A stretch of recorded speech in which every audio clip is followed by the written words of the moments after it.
Next topic बेटे हमारे पास ये फर्स्ट कंपोनेंट है इसका सेंट्रल नर्वस सिस्टम का, जिसको हम लोग डील करेंगे, एंड दैट इज बेटे रिसेप्टर्स।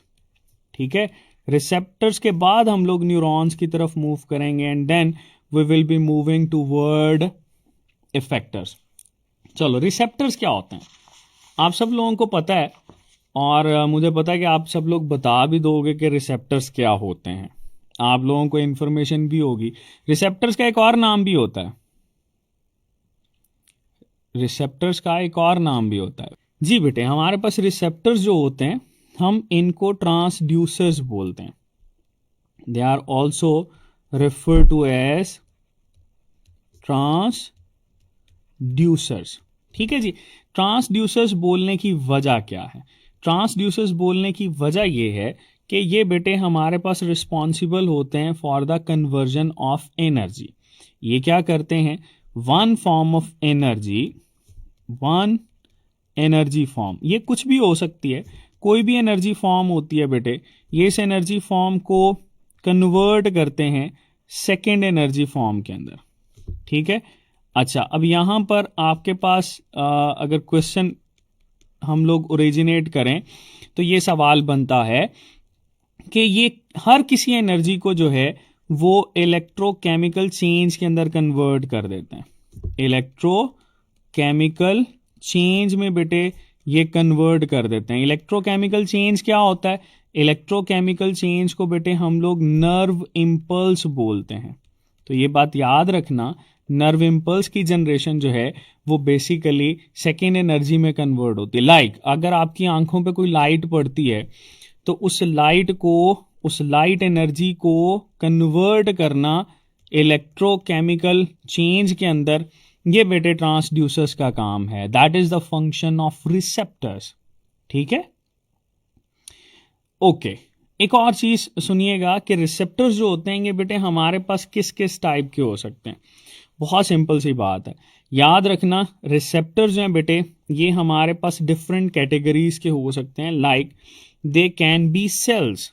ठीक है, या हम अगर सबसे पहले डील करें तो दे कैन बी मॉडिफाइड न्यूरॉन्स। ठीक है, जिनकी एंडिंग्स जो हैं वो स्पेसिफिक होती हैं डिटेक्शन के लिए। दूसरा हम ये भी इसमें ऐड कर रहे होते हैं that they can B epithelial cells. जो एपिथेलियल सेल्स होते हैं ना बेटे, ये भी हमारे पास इसके तौर पर एक्ट करते हैं। Then we can also say that कि ये हमारे पास group of other cell type भी हो सकता है। इनके अलावा किसी और का भी group of other cell type, जैसे रॉड्स एंड कॉन्स की बात करते हैं। ठीक है, तो इसकी बेस के ऊपर आप लोग बेटे इस बात को मेंशन करते हो दे कैन बी न्यूरॉन्स, यानी सेल्स के तौर पर एक्ट कर सकते हैं, सेल का कॉम्बिनेशन हो सकता है। And we can also say that कि ये हमारे पास कोई ऑर्गन जो है वो भी एज अ रिसेप्टर जो है वो एक्ट कर सकता है। ठीक है जी बेटे, ये हमारे पास मॉडिफाइड न्यूरॉन्स, और ये बिल्कुल इनिशियली आपके पास इसकी टर्म से जो है बेटे ये क्वेश्चन बनता है, इसको आप लोगों ने याद रखना। ठीक है, ओके जी। अच्छा, इसको हम लोग यूं भी डिस्कस कर रहे होते हैं कि रिसेप्टर्स जो होते हैं ये बेसिकली जब स्टिमुलस को डिटेक्ट करते हैं। ठीक है, मतलब सपोज हम ये कहते हैं they are responsible to detect stimulus. जब भी बेटे ये स्टिमुलस को डिटेक्ट करेंगे तो इसी की बेस के ऊपर हम ये कहते हैं कि they are responsible to form sensation. इनके अंदर एबिलिटी होती है सेंस करने की, डिटेक्ट करने की। ठीक है, और इसी अगर ये सेंसेस का पाथवे जो है वो आपके पास स्ट्रांग होता जाए देन बेटे हम ये कहते हैं कि that is going to be formed as a perception. ये परसेप्शन जो है ये बेटे स्पेसिफिकली हिस्सा होता है आपके नर्वस सिस्टम की एक्टिविटी का। ठीक है, सो ये आपके पास याद रखना, रिसेप्टर्स जो होते हैं ना बेटे ये हमारे पास रिस्पॉन्सिबल हैं किसके लिए? डिटेक्शन ऑफ स्टिमुलस के लिए। So they are basically sensors of your body. ठीक है जी। चलो, रिसेप्टर्स जो होते हैं बेटे ये हमारे पास सेल भी हो सकते हैं, जैसे न्यूरॉन एक सेल है ना। ओके, चलो ये देखो हमारे पास बेटे ये जो रिसेप्टर्स हैं इनकी लोकेशन की बेस के ऊपर भी हम लोग क्लासिफिकेशन कर रहे होते हैं। तो सबसे पहले हम इसको मेंशन कर देते हैं that there are exteroreceptors location की बेस के ऊपर and they can be interoreceptors. ठीक है जी। तो बेटे इसको जरा अंडरस्टैंड करना है आपने। एक्सटीरो रिसेप्टर्स हमारे पास कौन से होंगे और एंटीरो रिसेप्टर्स कौन से होंगे? Quite simple. देखो एक्सटीरो रिसेप्टर्स जो होते हैं ना बेटे, ये आउटसाइड बॉडी स्टिमुलस डिटेक्शन के लिए है। मतलब अगर कोई चेंज आउटसाइड बॉडी है और उस चेंज को ये डिटेक्ट कर रहे हैं, then they will be refer to as exteroreceptors. Interoreceptors क्या होंगे? Interoreceptors detect inside body stimulus. ठीक है, detection, inside body stimulus detection करना, ये बेटे किन का काम होता है? That is the function of interoreceptor. Okay, अब ये देखो एंटीरो और एक्सटीरो के अंदर बहुत सिंपल सी हम लोगों ने यहां पर सेपरेशन कर ली है। जैसे आप बता सकते हो कि भाई ये जो एक्सटीरो रिसेप्टर्स होते हैं ना, ये लाइट को डिटेक्ट करते हैं। ठीक है, लाइट डिटेक्ट करने के लिए आप ये देखो, आपकी आई के अंदर नेचर ने सेल रखे हुए हैं। ठीक है, तो एक्सटीरो रिसेप्टर। सिमिलरली साउंड को डिटेक्ट करना, ये किसका काम है? That is outside the body और ईयर का काम है। अच्छा, अगर हम लोग इसको इनसाइड की बात करें और किसी को हार्ट अटैक हुआ है, ठीक है, हार्ट अटैक हुआ है, तो हार्ट अटैक की पेन जो है वो कहाँ से आएगी? इंटरनल आएगी कि एक्सटर्नल आएगी? हाँ बिल्कुल बेटे, ये जो हार्ट अटैक की पेन होगी that will B internal, inside body है। ठीक है, इस वजह से हम इसको एंटीरो रिसेप्टर्स। कोई भी पेन जो कि आपके इंटरनल ऑर्गन पे बेटे, that will be refer to as inside the body. ठीक है, अच्छा एक हम लोग कह देते हैं, चलो अपेंडिक्स भी मेंशन कर देते हैं। जो स्मेल होती है that is outside the body, basically stimulus outside body से आता है और ये हमारे पास नोज जो है वो इसको डिटेक्ट कर रहा होता है। ओके, अच्छा तो ये बेटे हम लोकेशन की बेस के ऊपर, आपके किसी भी बोर्ड की बुक के अंदर ना ये मेंशन नहीं किया हुआ कि एक्सटीरो रिसेप्टर क्या है, एंटीरो रिसेप्टर क्या है, ना सिंध में है, ना केपीके में है, ना बलूचिस्तान में है, लेकिन ये आपके पास ऑप्शंस में जरूर यूज होता है। लिहाजा इसको आप लोगों ने याद रखना है कि एक्सटीरो रिसेप्टर और एंटीरो रिसेप्टर्स क्या होते हैं। ओके, अच्छा इसके बाद बेटे हम बेसिकली इसकी जो मेन टॉपिक डिस्कस करते हैं, जो कि ऑलमोस्ट हर बुक के अंदर ही है। सिंध में ये नर्वस सिस्टम डिस्कस करने के बाद है, पंजाब के अंदर पहले है, केपी के फेडरल के अंदर दरमियान में लिखा हुआ है, बलूचिस्तान में भी सेंटर में मेंशन किया गया। ठीक है, ये है हमारे पास क्लासिफिकेशन ऑफ रिसेप्टर्स। और ये बेटे क्लासिफिकेशन ऑफ रिसेप्टर हम किस बेस के ऊपर कर रहे होते हैं, ये बेस भी देख लो, क्योंकि इस बेस से भी समटाइम क्वेश्चन आता है और बच्चे जो हैं वो इसको कंफ्यूज करते हैं। That classification is basically on type of energy they detect. ठीक है, on type of energy they detect. ये किस टाइप की एनर्जी को बेटे डिटेक्ट करते हैं, उसकी बेस के ऊपर हम लोग इसको क्लासिफाई कर रहे होते हैं। ठीक है जी, तो ये टाइप ऑफ एनर्जी जो है ये बड़ी इंपॉर्टेंट है। डन, चलो देखते हैं। इसमें बेटे बड़ी आसान सी चीजें जो कि हम लोगों ने डिस्कस की हैं, चलो देखते हैं। सबसे पहले हमारे पास थर्मो रिसेप्टर्स। थर्म की टर्म किसके लिए यूज करते हैं? थर्म की टर्म हम लोग यूज कर रहे होते हैं बेटे हीट के लिए। ठीक है, degree of hotness and coldness. तो थर्मो रिसेप्टर जो हैं ये हमारे पास ऐसे रिसेप्टर्स होते हैं जो कि डिटेक्ट करते हैं degree of hotness and coldness. ठीक है, चलो सबसे पहले बेटे थर्मो रिसेप्टर। थर्मो रिसेप्टर्स क्या करते हैं? थर्मो रिसेप्टर बेसिकली डिटेक्ट करते हैं चेंज इन टेम्परेचर। ठीक है जी, अच्छा अगर टेम्परेचर के अंदर कोई चेंज आ रहा है उसको डिटेक्ट करना थर्मो रिसेप्टर का काम है। ठीक है, बड़ी सिंपल सी बात है। एक और हम लोग यहां पर मेंशन करते हैं, दैट इज कीमो रिसेप्टर्स। ठीक है जी, चलो कीमो रिसेप्टर्स हमारे पास आ गए। अच्छा, ये देखो कीमो का मतलब क्या होता है, केमिकल।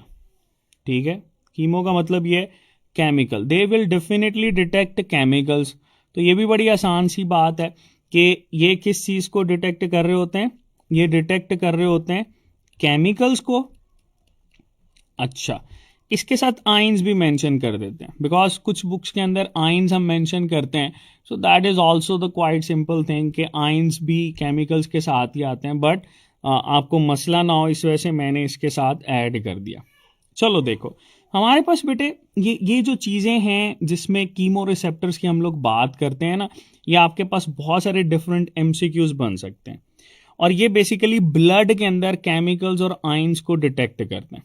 इसमें बड़ी आसान सी बात मेंशन की जाती है, that chemo receptors can detect carbon dioxide. ठीक है, they can detect oxygen as well.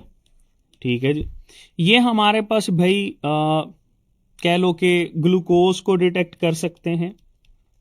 ठीक है, they can detect amino acids, they can detect fatty acids. अब ये देखो बेटे, ये सारी चीजें जो हैं ये केमिकल ही है ना। चलो अब यहां पर क्वेश्चन बनाते हैं।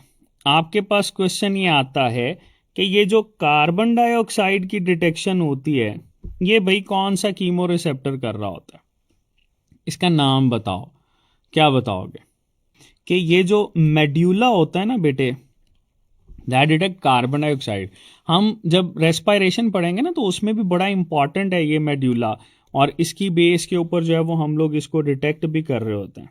ठीक है, आपके पास रेस्पायरेटरी चेंजेस भी इसी बेस के ऊपर आते हैं। चलो, अगर आपसे पूछा जाए कि भाई ये जो ऑक्सीजन है, इस ऑक्सीजन की डिटेक्शन जो है वो कौन करता है, इस सवाल का जवाब बताओ। ऑक्सीजन चेंज इन ब्लड जो है वो कौन डिटेक्ट करता है? ऑक्सीजन चेंज इन ब्लड कौन डिटेक्ट करेगा? जी बेटे, कि हमारे पास कैरोटिड आर्टरीज या कैरोटिड बॉडी हम मेंशन करते हैं, जो कि बेटे इसको डिटेक्ट करते हैं।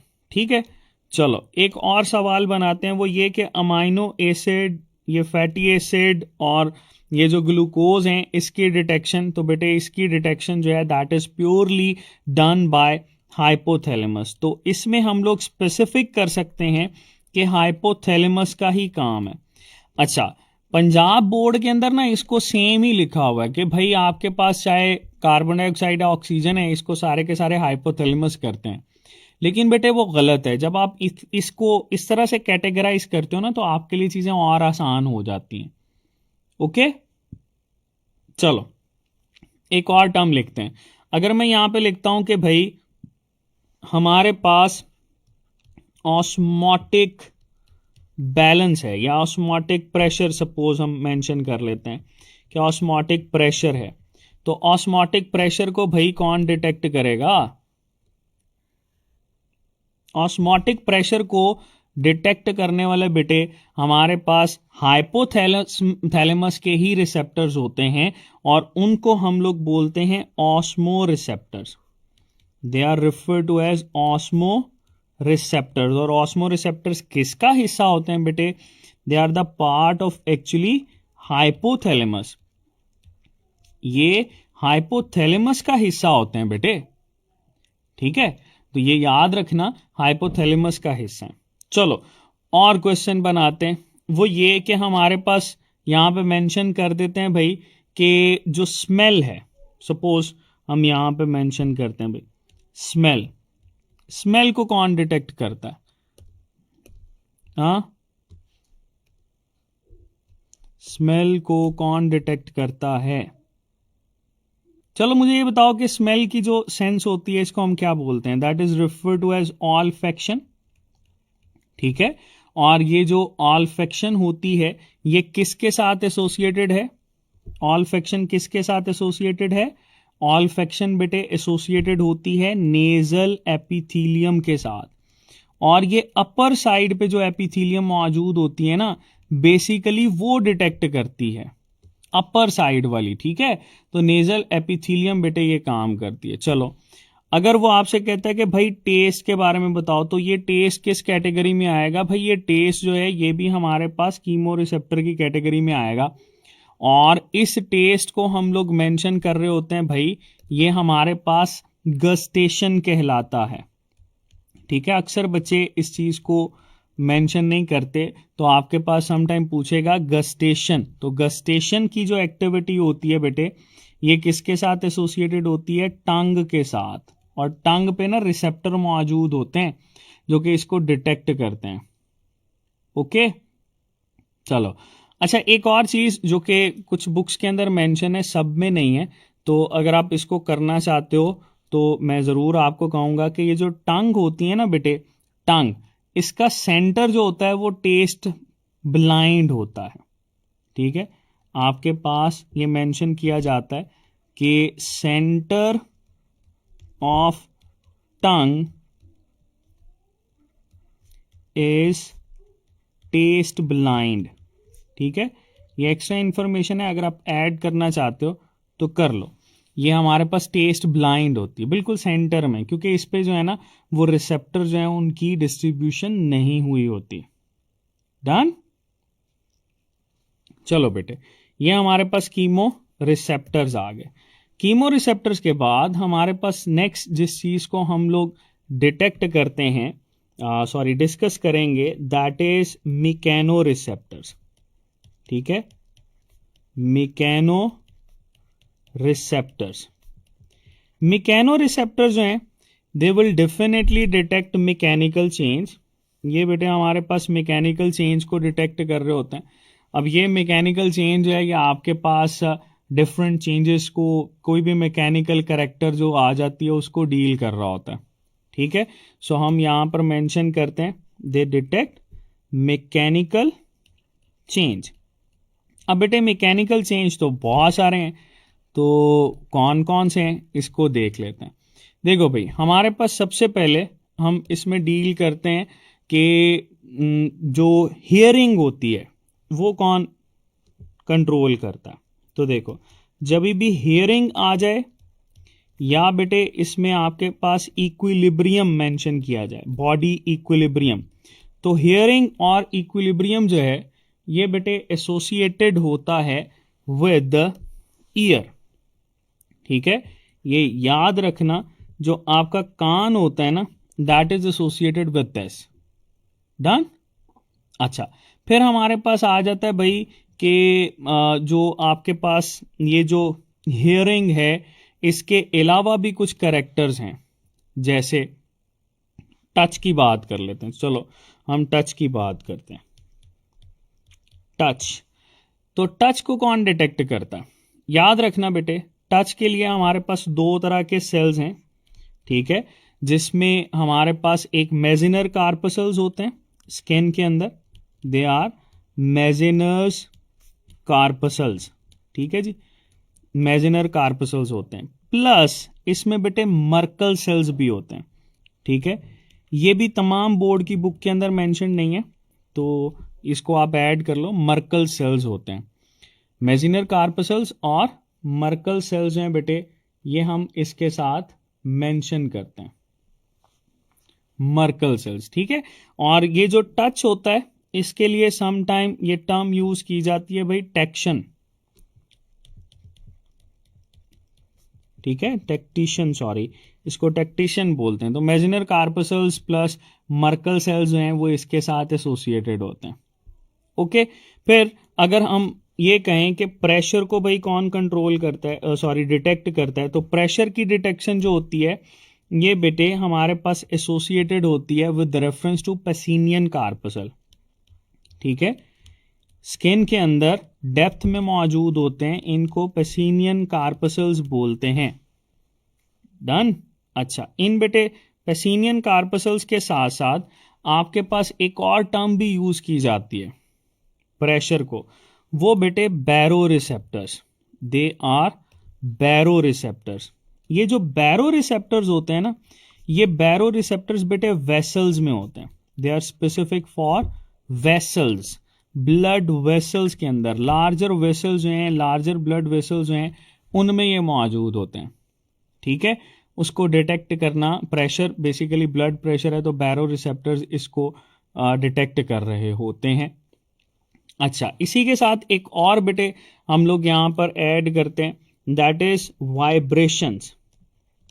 ये जो वाइब्रेशंस होती हैं बेटे, ये भी आपके पास एसोसिएटेड हैं with reference to mechanical change, और इस मैकेनिकल चेंज को डिटेक्ट करने वाले बेटे हमारे पास जो रिसेप्टर्स होते हैं, दे आर प्रोप्रियो रिसेप्टर्स। ठीक है, and these proprioreceptors are present in, कहां पे मौजूद होते हैं, they are present in joints. ठीक है, they are present in joints. ये बेटे आपके पास एमसीक्यूज बनता है वाइब्रेशन वाला। ठीक है, चलो कीमो रिसेप्टर, थर्मो रिसेप्टर और मैकेनो रिसेप्टर की है। नेक्स्ट हमारे पास जो रिसेप्टर्स हैं बेटे, इनको हम लोग बोलते हैं फोटो रिसेप्टर्स। ठीक है जी, ये हमारे पास आएंगे फोटो रिसेप्टर्स। जी बेटे, ये जो फोटो रिसेप्टर्स हैं, ये आपके पास ऐसे रिसेप्टर्स होते हैं जो कि लाइट को डिटेक्ट करते हैं। ठीक है, they are responsible to detect light. ठीक है, अच्छा, अब लाइट की जगह पे आपके पास ना एक टर्म यूज की जाती है, दैट इलेक्ट्रोमैग्नेटिक वेव्स।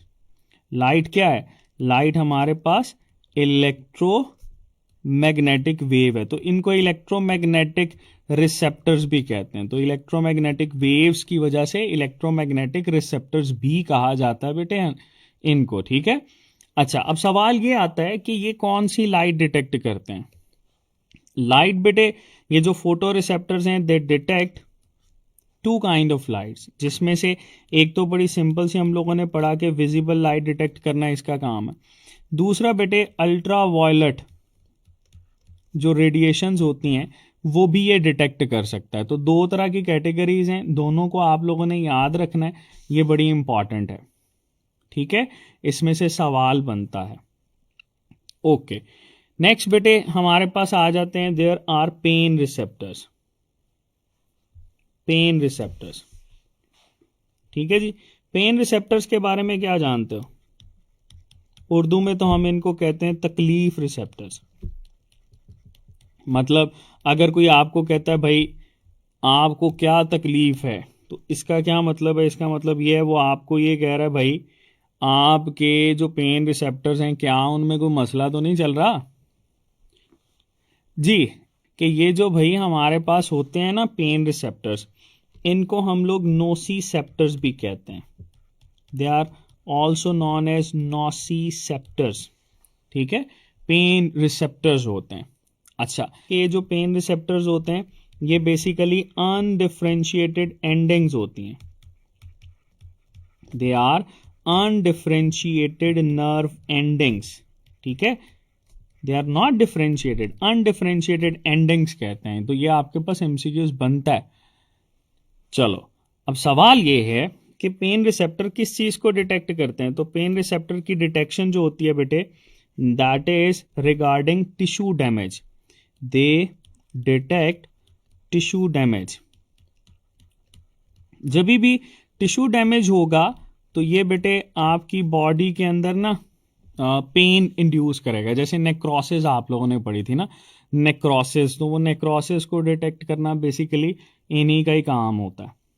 ठीक हो गया, डन। चलो, इसमें ना अब कुछ चीज एक एक्स्ट्रा है जो कि केपीके की बुक के अंदर लिखी है, बाकी बोर्ड वाले बच्चे जो हैं वो भी इसको सुन लें। पेन रिसेप्टर्स के अंदर इसमें ना types of pen receptors mention की जाती हैं। टाइप्स ऑफ पेन रिसेप्टर्स, ये केपीके की बुक में है सिर्फ। ठीक है, तो इस वजह से जो बच्चे इसको ऐड करना चाहते हैं तो इसको कर लो। पेन रिसेप्टर्स जो हैं वो आपके पास 3 कैटेगरी में मेंशन करता है। कौन कौन सी बेटे? इसमें एक है क्यूटेशियस। क्यूटेशियस जो होती है ये स्किन के साथ एसोसिएटेड है। ठीक है, cutaneous that is associated with reference to skin. दूसरा बेटे हमारे पास है सोमैटिक, ठीक है जी। ये जो सोमैटिक होती है बेटे that is associated with joints and bones, joints and bones. तीसरा बेटे हमारे पास जो आती है इसको विजरल बोलते हैं, there are visceral pain receptors, और ये जो विजरल होते हैं ये बॉडी ऑर्गन्स के साथ एसोसिएटेड, ठीक है। जैसे विजरास भी हम कहते हैं, अगर हार्ट में किसी को प्रॉब्लम है तो उसको विजरा कहते हैं। डन। चलो ये बेटे टाइप्स ऑफ पेन रिसेप्टर्स हैं, ये आप लोगों ने इसके साथ याद रखनी है, ठीक है जी। अच्छा चलो कुछ और चीजें हैं वो भी देख लो। हम लोगों ने सबसे पहले ये थर्मो रिसेप्टर्स पढ़े थे ना, तो इन तमाम रिसेप्टर्स में जिसमें थर्मो रिसेप्टर्स हैं और पेन रिसेप्टर्स हैं, इनकी ना कुछ बेटे अबंडेंस के हवाले से आता है। अब ये बात सिर्फ और सिर्फ मेंशन की गई है पंजाब के अंदर, इसलिए पंजाब वाले बच्चों को तो ऑलरेडी पता होगा, वो वाले बच्चे जो पंजाब के साथ नहीं एसोसिएटेड उनको भी पता होना चाहिए। वो क्या है जी? वो हमारे पास ये है कि ये जो पेन रिसेप्टर होते हैं ना ये ज्यादा होते हैं, दे आर ग्रेटर। मैं पूरा लिख देता हूं, पेन रिसेप्टर्स ज्यादा होते हैं as compare to cold receptors, और कोल्ड रिसेप्टर ज्यादा होते हैं as compare to hot receptors, ठीक है जी। तो ये तीन हम चीजें यहां पर मेंशन करते हैं। अब सवाल क्या आता है? सवाल ये आता है कि भाई ये जो पेन रिसेप्टर्स हैं ये कोल्ड रिसेप्टर से कितने टाइम्स ज्यादा होते हैं? बिल्कुल सही कह रहे हैं, पेन रिसेप्टर 27 टाइम ज्यादा होते हैं as compare to cold receptors, और कोल्ड रिसेप्टर जो हैं ये 10 टाइम ज्यादा होते हैं as compare to hot receptors. अच्छा, अब अगर आपसे ये पूछे कि भाई ये हमारे पास जो पेन रिसेप्टर हैं ये हॉट रिसेप्टर से कितने टाइम ज्यादा होते हैं, तो 270 टाइम्स, ठीक है जी। 270 टाइम्स ये इससे ज्यादा होते हैं। Clear? They are 270 times greater. अच्छा, अब ये जो हमारे पास चीज है ना, ये इसको मैं यहीं पर कर देता हूं, that is associated with PTB, specific है पीटीबी के लिए। अच्छा, अब इसी चीज को जो केपीके की बुक है वो किस तरह से लिखती है वो देखो। केपीके की बुक ये लिखती है कि हमारे पास जो पेन रिसेप्टर्स होते हैं ना, पेन रिसेप्टर्स ये भाई ज्यादा होते हैं, ठीक है। आप फर्ज कर लो इनकी वैल्यू है 200, अगर 200 पेन रिसेप्टर हैं तो इसके कंपैरेटिवली जो कोल्ड रिसेप्टर होंगे ना वो हमारे पास कितने होते हैं? 6, ठीक है। अच्छा, और अगर हम इसको प्रेशर के साथ करें तो प्रेशर के लिहाज से ये हमारे पास अगर पेन रिसेप्टर 200 है तो प्रेशर रिसेप्टर्स कितने होंगे? 15। सिमिलरली जो वार्मथ रिसेप्टर होते हैं ये हमारे पास सिर्फ और सिर्फ 1, ठीक है। ऑलमोस्ट बेटे ये भी वही है जो ऊपर हम लोगों ने पीटीबी के अंदर पढ़ा। अब ये देखो ना, कोल्ड रिसेप्टर से 27 टाइम्स, तो 27 को 6 को मल्टीप्लाई करो 27 के साथ, कितना आएगा? ठीक है, 4 और 182, ऑलमोस्ट ये वही बन रहा है, ठीक है। तो इस वजह से अगर आपके पास इसको भी हम मेंशन करते हैं तो ये भी बेटे आपके पास ऑलमोस्ट वही है जो कि पंजाब की बुक के अंदर हम मेंशन करते हैं, ठीक है। तो ये हल्की सी डेविएशन है जो कि यहां पर आपको पता होनी चाहिए। डन। चलो जी, ये बेटे हमारे पास इसमें एक छोटी सी चीज, फिर एक और चीज जो कि हमारे पास इसमें मेंशन्ड है, किधर गई किधर गई, हाँ जी, दैट इज फॉर टेक्टिशन। टेक्टिशन किधर है? टच रिसेप्टर्स में, ठीक है। अच्छा, यहां पर ना एक टर्म ये एमसीक्यूज में यूज कर सकता है, that is loss of touch जो होता है उसको हम लोग क्या बोलते हैं? तो लॉस ऑफ टच जो है बेटे that is refer to as tactile anaesthesia, ठीक है। यहां पर लिख लो, ये एक्स्ट्रा टर्म्स हैं जो कि आपके पास यूज होती हैं, that is tactile anaesthesia. Tactile anaesthesia क्या है? इसका मतलब बेटे हमारे पास लॉस ऑफ टच सेंस है, ठीक है। अच्छा, फिर हमारे पास एक और टर्म यूज होती है, दैट इज पैरास्थेसिया, ठीक है। इसको पैरास्थेसिया भी हम लोग मेंशन करते हैं। ये बेटे हमारे पास क्या है? That is basically numbness. कभी भी आप ऐसा पेशेंट देखो जो कहता है कि डॉक्टर साहब मुझे जो है वो किसी भी चीज की सेंस फील नहीं हो रही, that will be refer to as paraesthesia. Okay, चलो। अच्छा, एक और चीज इसमें केपीके के अंदर है, वो टच रिसेप्टर में फिलीफॉर्म, फंगीफॉर्म, फोलिएट फॉर्म या सर्कमवेलेट उसमें डिस्कस करता है। That is none of your concern, किसी के भी कंसर्न का नहीं है, इवन केपीके का भी ये कंसर्न का नहीं है, ठीक है। इसमें से क्वेश्चन नहीं आते, ठीक है। चलो जी, ये बेटे हमारे पास रिसेप्टर्स की कुछ चीजें हैं जो कि हम लोग डिस्कस कर रहे होते हैं। तो रिसेप्टर्स हमारे पास हो गए तमाम शुद्ध, ठीक है जी। रिसेप्टर्स में हम लोगों ने क्या क्या पढ़ा? देखो, रिसेप्टर्स में हम लोगों ने सबसे पहले तो ये देखा कि ये होते क्या हैं, फिर इनकी लोकेशन की बेस के ऊपर किस तरह से क्लासिफाई करते हैं, एक्सटीरो एंटीरो। देन हम लोगों ने type of energy they detect या type of stimulus they detect, उसकी बेस के ऊपर क्लासिफिकेशन की, जिसमें थर्मो रिसेप्टर्स हैं, chemoreceptor, mechanoreceptor, photoreceptor, pain receptors, ठीक है। एंड आई होप इंशाल्लाह ये सारी चीजें जो हैं वो आपको बहुत ज्यादा बेनिफिशियल होंगी। ओके बेटा, सो ये था हमारे पास रिसेप्टर वाला टॉपिक।